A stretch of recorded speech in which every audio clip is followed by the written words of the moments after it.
welcome to the deep dive. Today we're tackling something really fundamental, I think, for anyone using India's digital health system. We're talking about ABHA, the Ayushman Bharat health account. That's right. And the big question, the one lots of people ask is, do doctors actually need my permission? My okay to see my ABHA records? Yeah, that's really the core of it, isn't it? Understanding how your own health information is, controlled and shared online. It's absolutely vital. Totally. So our mission today really is to just cut through any confusion and give you a really clear picture.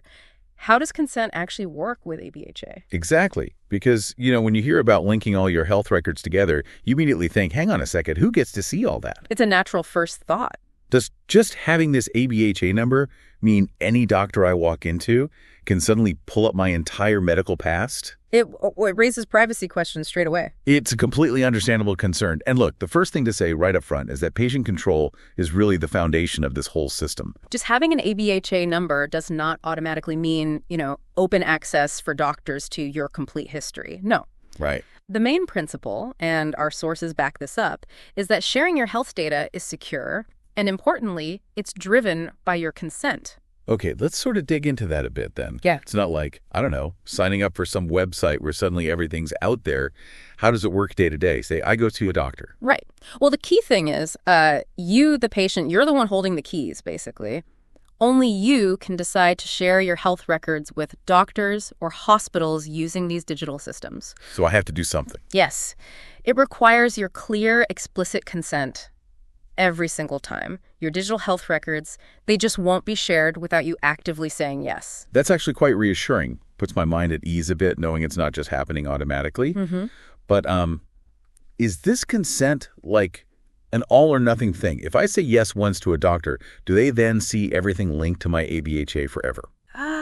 Good question. And no, that's where this idea of granular consent comes in. It's really important. Meaning it doesn't have to be a blanket yes for absolutely all the health records tied to your ABHA. Not at all.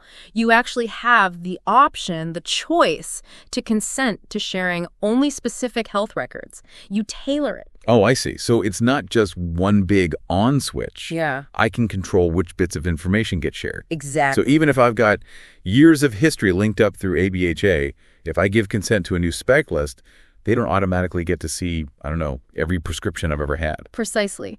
Think of linking your records to ABHA like creating a really well-organized digital filing cabinet of your health journey. But it's your cabinet, and it's locked. Right. When you give consent, you decide which specific files, which records you want to share for that particular interaction. So maybe for a checkup on one thing, you only share the records directly related to that. Okay, that makes a lot more sense. It feels, much more secure that way. Sharing what's needed, but not just opening the floodgates. Exactly. It avoids unnecessary oversharing. So talking about benefits then, how does this consent thing actually make life easier for me as the patient? What's the upside? Well, there are a few key things. First, and maybe most importantly, you stay in control. It's your sensitive health data. Yeah, that's big. Second, it makes sharing your history with, say, a new doctor way simpler. Think about moving cities, needing a new specialist. Instead of trying to remember everything or chase down old paper files from different places, which is, often a nightmare and you might forget things. Definitely been there. Right. Instead, you can just grant digital access with your specific consent, remember, to just the information that new doctor actually needs to treat you properly. So it's like carrying my important health history with me digitally, but, a secure way. And I decide who sees what when I visit someone new. That's it, exactly. It simplifies carrying your records forward between different healthcare providers securely. Okay, so let's clarify the rules here. The ABHA number itself, it just links the records, right? It doesn't actually hold my medical files. Correct. That's a crucial distinction. The ABHA number is your unique identifier. It's the thread that connects records created and stored by different doctors, labs, hospitals. But ABHA itself, it doesn't store the actual medical details. So where are they stored? They stay with the healthcare providers who created them. Your GP, the hospital, the lab.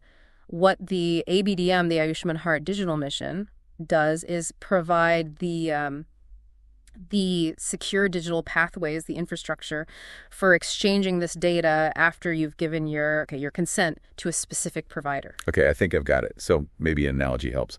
ABHA is like my personal health address book, pointing to where all my medical history lives. Good way to put it. But my consent is the actual key. I have to give that key to a specific doctor for them to open the door and see only the pages, the records I've allowed them to see. That's a really clear and accurate analogy, yes. Perfect. Now, another big question that always seems to pop up with digital records, government access. What about that? Can the government just, browse through my linked ABHA records whenever they want? Yeah, that's a really common concern, and it's important we address it directly. People worry about that, don't they? The idea of Big Brother looking at your health info. Understandably. But the sources we've looked at are very clear on this. It's a myth.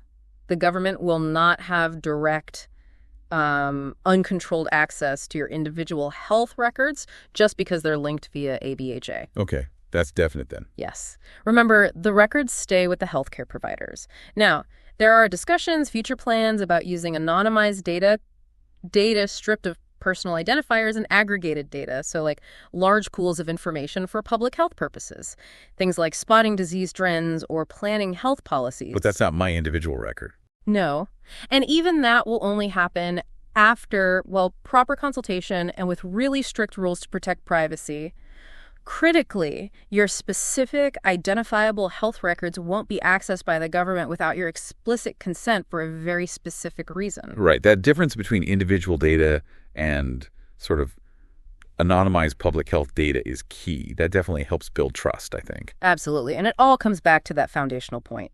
You, the patient, are in control. You manage the exchange of your health information. And there are tools to help with that. Yes, exactly. To make it practical, there are tools like the ABHA mobile app.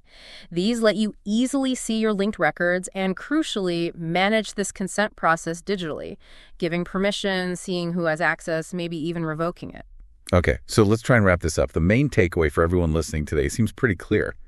Getting an ABHA number helps link your health records together digitally, which is potentially very useful for getting better, more joined-up care. But, and this is the big but, doctors can't just look through everything because you have that number.